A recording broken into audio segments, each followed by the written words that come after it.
What is going on, people? Welcome back. We are in the B-Class Civic VTEC and we're going around Indianapolis, starting from the back, featured multiplayer. Let's go. Front wheel drive, obviously, so it's not going to be a great start, but once this thing gets up to speed, we should start to be able to, well, overtake. That's the plan. We're in 14th place. I don't know if that was the position we started in, but as you can see, not a great start. It almost stalled, but I take it that's the tune that's fitted to this car. Obviously, first gear is going to play, it's definitely going to play its part during this race, probably in the slower corners. Definitely going to slow it down to first gear, hence why it hasn't really got a good starting gear. But we're already up to 7th place from just squabbling in the first corners between other drivers, through the quick S-bend. And to be fair, we're only 4.2 behind the leader, so this is definitely possible to win this race. We just really need to catch up to these guys quickly and then try and dispatch of them as quickly as possible, which round here can be difficult, especially if you're not quick in a straight line. People will catch you up, and then obviously if you make your moves in corners, they just then overtake you on the next straight. So very crucial that this car will play its part in the straights. Can't just be a good cornering car.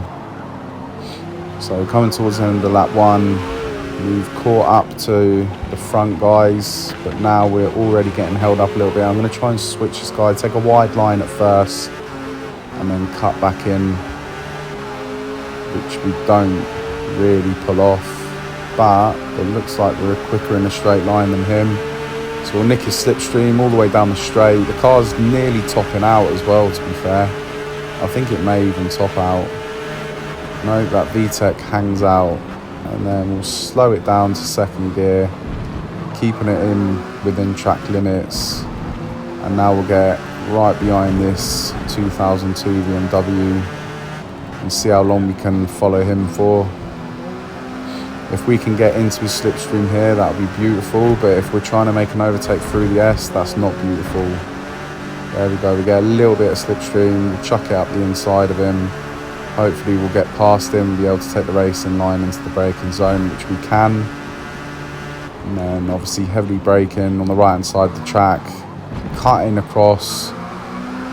As soon as you make that turn in on that left-hander back there, you don't really want to be recorrecting the car. You just want to make the turn and then obviously hold that turning angle on the limit of grip until you get through to the little S. So yeah.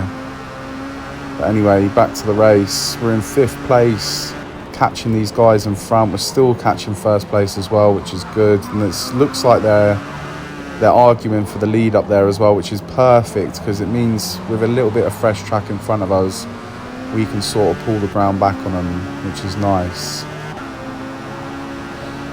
And we're going to try and chuck it in the slipstream here. I don't think we're close enough, but we'll just put the car where they are anyway. Hopefully that'll be enough for now. And now we are really catching them. So this is good. This is really quick in a straight line. I'm really surprised, to be fair. I didn't think it would be that strong, but hey ho. We know the Miatas are not that strong in a straight line, but obviously they come alive in corners. But then I would argue that this is a good cornering car as well, and obviously it's got the front wheel drive as well, so it does really pull around corners. We nearly go off track there. How we kept that within track limits, I will never know, but there you go, we did, and we're still in this race. Catching the Miata again. Braking as late as possible and turning in as early as possible. And it's not the best of corners, but it'll do. We're sticking with these guys. If anything, this is helping because we can sort of just hang back, wait for the mistakes and then pounce on them. It does look like the leader though, whoever that is in the lead now, it does look like he's established his position. He's starting to pull away. So yeah, I'm getting a bit twitchy sitting at the back here. I think we need to try and dispatch them two guys straight away as soon as possible, which we do sort of nicely. We did make contact with Miata. I don't think he'll appreciate it, but hopefully now down this straight we will pull away and we won't see them again. going into lap 4 or 5. So we're not in first place, but we've definitely got time to get there. And these guys in front do look like they have better straight line speed. So this is definitely going to be crucial now how we take the corners. Don't want to be making mistakes, and especially not going off track. That will just probably end the race. And I do think we have better corner capabilities than them as well. But it looks like in a straight line, they are strong. So if we're going to make movements here, it will be hopefully going into a corner, and then while we're going through the corner, we'll get a little bit of a gap, enough to stay ahead on the straight. That's the plan if I'm thinking ahead. First though, it's more important that we can actually make an overtake. Can we switch him? I don't think so, no. Oh, that was close. Right, we're in the lead. Something tells me that we're not going to be in the lead for long. Should we go defensive here? Maybe a little bit. We hang the car around the middle of the track just to stop any mad overtakes there. And then going into the last corner, he's going to chuck it out the inside of us. That's all good. He's fair racing. Don't mind a bit of contact. We're making more contact. And I think that tap he had off of us really messed him up. And if all three of them behind are quicker than us, this going into T1 is going to be absolute madness. So I hope they're not. Going into turn 1, we brake nice. Whoa! And as I predicted, it was madness. They didn't really catch up to us or overtake us. It was just madness under the braking. And now we're sort of getting pushed off. Fair enough. I think he'll get a penalty for that. I'll be surprised if he doesn't. Lucky boy. Fair enough. This is the last lap. I don't think we've got enough ground to catch him and overtake him now. Dirty play by him. Especially if he wins the race. Oh, and I think we're going to get a penalty as well. Oh no. So now we have to overtake him. Do we tap him? Do we give him the little love bite back? There you go. There's his little love bite. Do we get a penalty for it? No penalty. Well, I suppose we're fair now. I didn't mess him up as much as he messed us up though, so I wouldn't say it's as bad. Not like me as well to give someone a little tappy. Okay. I was just about to say, it's not like us to give another driver a tap either.